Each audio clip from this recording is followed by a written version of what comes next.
అరే అంత ఎరువు ఓకరా నాయనా ఉత్తగానే గైనలేస్తాడు. ఓహో జర నిమ్మలంగా అడగరాదు కాక, గంత కోపమైతే ఎట్లనే? ఓ కొడుకో గాయన బండి అడుగుతావులే, బీపీ పెరిగిన అంటే సుక్కలు చూపిస్తాడు మళ్ళా. గా మల్లేష్ గానికి ఏమైందిరా, మొత్తం కట్టెపుల్ల లెక్క ఎండుకవేండు. నువ్వేంద్రా మిఠాయి తినమంటే మిడిగుడ్లేసుకొని గట్ల చూస్తావు? కాకా ఛాయ్లా ఎక్కువ చక్కెర ఏకేజరా అనే గిసొంటి మాటలు బగ్గా ఇంటున్నాం మీ నడుమ. ఎందుకంటే తెలంగాణ బీపీ పేషెంట్ల లెక్క చెప్తే బీపీ పెరిగి షుగర్ పేషెంట్ల లెక్క చెప్తే చక్కెర వచ్చేటట్టుంది పో.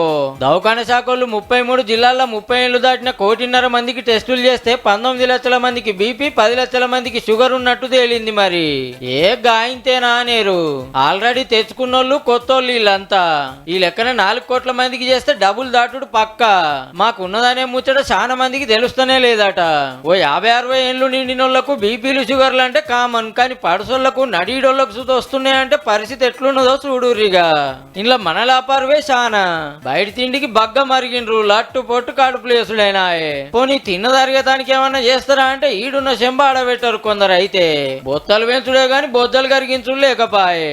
మళ్ళా జాబుల టెన్షన్లు, నిమ్మలం లేని పనులు, ఇంట్లో పైసల తిప్పలు, ఫోన్లాడకం పెరిగినాక దీనం జాగారం. హీగేముంది, చిన్నేజిల్నే అడ్డమైన బీమార్లు మోపు కాబట్టే బఠానీలు బుక్కినట్టే గోళీలు మింగాల్సిన కథ అవుతుంది.